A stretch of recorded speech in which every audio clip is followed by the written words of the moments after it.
Hi friends, അപ്പോൾ എല്ലാവർക്കും എൻ്റെ ഒരു വീഡിയോയിലേക്ക് സ്വാഗതം. അപ്പോൾ കുറേ നാളായില്ലേ ഞാൻ ലോങ് വീഡിയോ ഒക്കെ ചെയ്തിട്ട്. അന്നേരം കുറേ പേര് എൻ്റെ അടുത്ത് പേഴ്സണലായിട്ടും അല്ലാതെ മെസ്സേജൊക്കെ അയച്ച് ചോദിക്കുന്നുണ്ടായിരുന്നു, എന്താണിപ്പോൾ ലോങ് വീഡിയോ ഇടാത്തത്, മൊത്തം ഷോർട്ടാണല്ലോ എന്നൊക്കെ പറഞ്ഞ്. അന്നേരം അതിൻ്റെ കൂടെ കാരണം കൂടെ പറയാൻ വേണ്ടിയിട്ടാണ് കേട്ടോ ഞാൻ ഈ വീഡിയോയിൽ വന്നത്. അന്നേരം ഇപ്പോൾ ലോങ് വീഡിയോ ചെയ്യാത്തതെന്ന് പറഞ്ഞാൽ ഞാനിപ്പോൾ നാട്ടിലല്ല നിൽക്കുന്നത്. നിങ്ങൾക്കറിയാമല്ലോ, ഞാൻ നാട്ടിലല്ല. ഇപ്പം ഏട്ടൻ്റെ യൂണിറ്റിൽ വന്നു, നാഗാലാൻഡിൽ വന്നു. അന്നേരം നമ്മുടെ നാഗാലാൻഡ് എന്ന് പറയുന്നത് ഒരു ഫീൽഡ് ഏരിയയാണ്. അന്നേരം നമുക്ക് പുറത്തോട്ടൊന്നും പോകാൻ പറ്റത്തില്ല, ഫുൾ ഈ യൂണിറ്റിൻ്റെ അകത്ത് തന്നെയാണ്. അപ്പം അത് പിന്നെ പ്രത്യേകിച്ച് പറയാനെന്ന് വെച്ചാൽ യൂണിറ്റിൻ്റെ അകത്ത് അങ്ങനെ ഫോട്ടോയും വീഡിയോയും ചില സ്ഥലങ്ങളിൽ അലോഡുമല്ല. അപ്പം അതുകൊണ്ടൊക്കെയാണ്. കാരണം നമ്മൾ പുറത്തോട്ട് പോവുകയാണെങ്കിൽ നമുക്ക് ഇവിടുത്തെ സ്ഥലങ്ങൾ, ഫുഡുകൾ അതൊക്കെ നമുക്ക് ചെയ്യാം. പക്ഷേ നമ്മൾ ഇതിൻ്റെ അകത്ത് തന്നെയാണ് ഫുള്ള്. പിന്നെയെന്ന് പറഞ്ഞാൽ ഇതിൻ്റെ അകത്ത് തന്നെ ഷോപ്പിംഗ് കോംപ്ലക്സും കാര്യങ്ങളും എല്ലാം ഉണ്ട്. അങ്ങനെ അതുകൊണ്ടൊക്കെയാണ് ഞാൻ ലോങ് വീഡിയോ ചെയ്യാത്തത്. പിന്നെ രണ്ടാമത്തെ കാര്യമെന്ന് പറയുന്നത്, ഈ വീഡിയോ എടുക്കുന്നത് ഞാൻ തന്നെയാണ് കേട്ടോ. അപ്പം വീഡിയോ എടുക്കാനും പിന്നെ അതേപോലെ ചെയ്യേണ്ട കാര്യങ്ങൾ ചെയ്യാനൊക്കെ രണ്ടും കൂടെ ചെയ്യാൻ ഭയങ്കര പാടാണ്. അതുകൊണ്ടൊക്കെയാണ് കൂടുതൽ ലോങ് വീഡിയോയും ചെയ്യാത്തത്. പിന്നെ ഷോർട്ടായിട്ടുള്ള വീഡിയോ എന്ന് പറഞ്ഞാൽ അൺബോക്സിങ് വീഡിയോ ഒക്കെ ഏട്ടനുണ്ടെങ്കിൽ ഏട്ടനാണ് ഞാൻ ഇട്ടേക്കുന്ന അൺബോക്സിങ് വീഡിയോയിലെല്ലാം. അപ്പോൾ ഞാൻ ചെയ്തേക്കുന്ന അൺബോക്സിങ് വീഡിയോ എല്ലാം തന്നെ ഏട്ടനുള്ളപ്പോഴാണ് ചെയ്യുന്നത് കേട്ടോ. കാരണം എന്ന് പറഞ്ഞാൽ നമ്മളത് സാധനം പൊട്ടിച്ചെടുക്കുമ്പോൾ നമുക്ക് ഒരാളുടെ ഹെൽപ്പില്ലാത്തത് കാണിക്കാനൊക്കെ ഭയങ്കര ബുദ്ധിമുട്ടാണ്. അതുകൊണ്ടാണ് നിങ്ങൾക്കറിയാമായിരിക്കും, ഞാൻ രാത്രികളിലാണ് അൺബോക്സിങ് ചെയ്യുന്ന വീഡിയോ ഇടുന്നത്. കാരണം ആ ഒരു രാത്രിയാവുന്ന ടൈമിലാണ് ഏട്ടൻ ഡ്യൂട്ടിയും കഴിഞ്ഞിട്ട് വരുന്നത്. അപ്പോഴാണ് ഏട്ടനെ കൊണ്ട് ഞാൻ വീഡിയോ എടുത്തു തരാൻ പറഞ്ഞ് ചെയ്യിപ്പിക്കുന്നത് കേട്ടോ. അപ്പം അങ്ങനത്തെ കുറേ ബുദ്ധിമുട്ടുകൾ കാരണമാണ് ഞാൻ വീഡിയോ ഒന്നും ഇടാത്തത്. അന്നേരം ഒരുപാട് ആൾക്കാരുടെ റിക്വസ്റ്റ് പ്രകാരം ഞാൻ ഇന്നൊരു വീഡിയോ ചെയ്തിട്ടുണ്ട്. ലോങ് വീഡിയോ തന്നെയാണ് കേട്ടോ. അതൊരു കുക്കിങ്ങിൻ്റെയാണ്. അന്നേരം പാവയ്ക്ക് വെച്ചിട്ടുള്ളൊരു എഴുക്കോർട്ടി, അതിൻ്റെ റെസിപ്പിയാണ് കേട്ടോ ഞാൻ ഇന്ന് ചെയ്തേക്കുന്നത്.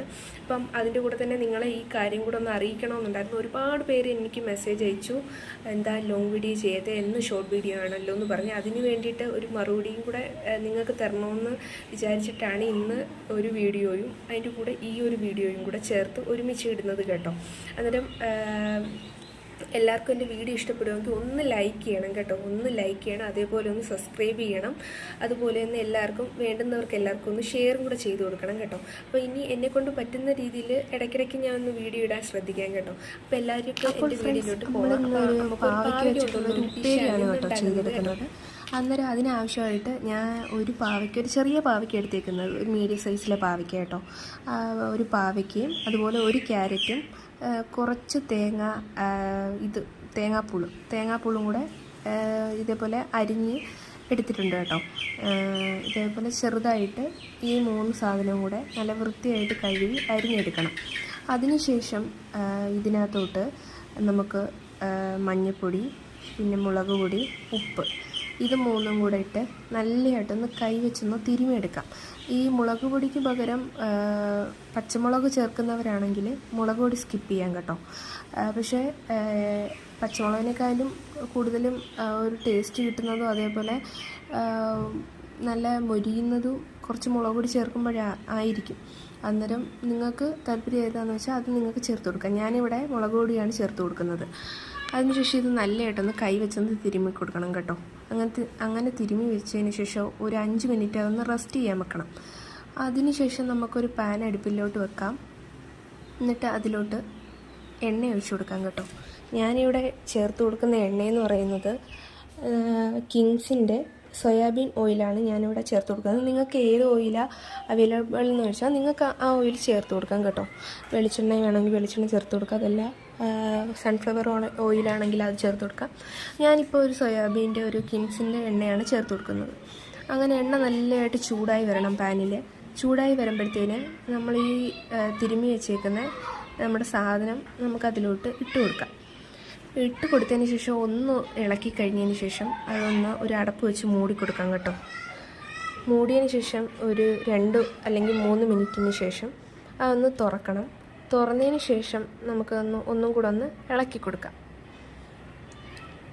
അങ്ങനെ ഇളക്കി കൊടുത്തതിന് ശേഷം പിന്നെ അടച്ചു വെക്കേണ്ട ആവശ്യമില്ല കേട്ടോ.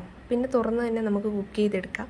തീ ഓവർ ഇടയിൽ, തീ ഒരു മീഡിയം ഫ്ലെയിമിൽ ഇട്ടതിന് ശേഷം വേണം നമുക്ക് പിന്നെ ഇത് കുക്ക് ചെയ്തെടുക്കാൻ വേണ്ടിയിട്ട്. അല്ലെങ്കിൽ പെട്ടെന്ന് കരിഞ്ഞു പോവും, സാധനം വേവത്തുമില്ല. അതുകൊണ്ട് തീ ഏറ്റവും ലോയിലിട്ടിട്ട് വേണം കേട്ടോ ഇത് കുക്ക് ചെയ്തെടുക്കാൻ വേണ്ടിയിട്ട്. അങ്ങനെ അത് നല്ല ഒന്ന് മൊരിഞ്ഞ് വരുമ്പോഴത്തേന് നമുക്ക് ഇടയ്ക്കിടയ്ക്ക് ഒന്ന് ഇളക്കിയാൽ മതി കേട്ടോ. കണ്ടിന്യൂസ് ആയിട്ട് ഇളക്കി കൊടുക്കേണ്ട കാര്യമില്ല, അത് ഉടഞ്ഞു പോവും. അങ്ങനെ നമുക്ക് കൂടെ ഒന്ന് ഇളക്കി നല്ലതായിട്ടൊന്ന് മൊരിയിച്ചെടുക്കാം. അങ്ങനെ ഞാൻ ഇപ്പം നല്ല മൊരിയിച്ച് നല്ല ഫ്രൈ ആക്കി എടുത്തിട്ടുണ്ട് കേട്ടോ. അത് കാണുമ്പോഴേ നിങ്ങൾക്ക് അറിയാൻ പറ്റുമായിരിക്കും, നല്ല ഫ്രൈ ആയിട്ടുണ്ട്. അതിൻ്റെ കൂടെ നല്ല മണമാണ് വരുന്നത്. ഈ ക്യാരറ്റിൻ്റെയും അതേപോലെ തേങ്ങാക്കൊത്തിൻ്റെയും പാവയ്ക്കയുടെയും എല്ലാം കൂടെ നല്ലൊരു മണം വരുന്നുണ്ട്. അങ്ങനെ നമ്മുടെ സാധനം നല്ല ഫ്രൈ ആയി കിട്ടിയിട്ടുണ്ട് കേട്ടോ. അങ്ങനെ ഞാൻ തീ ഓഫാക്കി അതൊരു സെർവ് പ്ലേറ്റിലോട്ട് ഞാൻ മാറ്റുന്നുണ്ട്. അങ്ങനെ മാറ്റിയതിന് ശേഷം ഇതാണ് കേട്ടോ നമ്മുടെ ഫൈനൽ. നമുക്ക് നല്ല ഫ്രൈ ആയിട്ട് സാധനം കിട്ടിയിട്ടുണ്ട് കേട്ടോ. ഇനി നമുക്കൊന്ന് ടേസ്റ്റ് ചെയ്ത് നോക്കാം. അങ്ങനെ ഞാൻ ടേസ്റ്റ് ചെയ്ത് നോക്കുന്നുണ്ട്. അങ്ങനെ ഓരോന്നായിട്ടാണ് ഞാൻ ടേസ്റ്റ് ചെയ്യുന്നത്. ആദ്യമേ ഒരു പാവയ്ക്ക എടുത്ത് കഴിച്ചു, പിന്നെ തേങ്ങാക്കൊത്തെടുത്ത് കഴിച്ചു, പിന്നെ ക്യാരറ്റ് എടുത്ത് കഴിച്ചു. അങ്ങനെ നല്ല ടേസ്റ്റ് ഉണ്ടായിരുന്നു. ഈ പാവയ്ക്ക എന്ന് പറയുന്നത് സാധനം കയ്പ്പാണല്ലോ. അന്നേരം ഈ ക്യാരറ്റും അതുപോലെ ഈ തേങ്ങാക്കൊത്തും കൂടി ഇടുമ്പോഴത്തേന് ആ പാവയ്ക്കയിലുള്ള അത്രയ്ക്കും ഒരു കയ്പ്പ് നമുക്ക് അനുഭവപ്പെടത്തില്ല കേട്ടോ.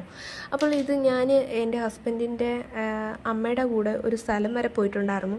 അപ്പോൾ അവിടെ പോയപ്പം അവിടുത്തെ ആൻറ്റി നമുക്ക് ഫുഡിൻ്റെ കൂടെ ഇതേപോലത്തെ ഒരു സാധനം തന്നിട്ടുണ്ടായിരുന്നു.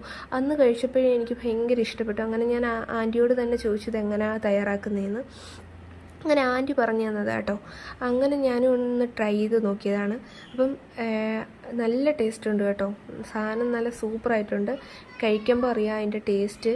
അന്നേരം നിങ്ങൾ ഒന്ന് ചെയ്ത് നോക്ക്. അപ്പം നിങ്ങൾക്ക് ഇഷ്ടപ്പെടുവാണെങ്കിൽ ഈ വീഡിയോയ്ക്ക് ഒന്ന് ലൈക്ക് ചെയ്യണേ, അതേപോലെ ഷെയറും ചെയ്യണേ. പിന്നെ എൻ്റെ ചാനൽ ആദ്യമായിട്ടാണ് കാണുന്നവർ ഒന്ന് സബ്സ്ക്രൈബും കൂടെ ചെയ്തേക്കണേ. അപ്പോൾ ഇനി അടുത്തൊരു വീഡിയോ ആയിട്ട് വരുന്നത് വരെ ഓക്കെ, ബൈ.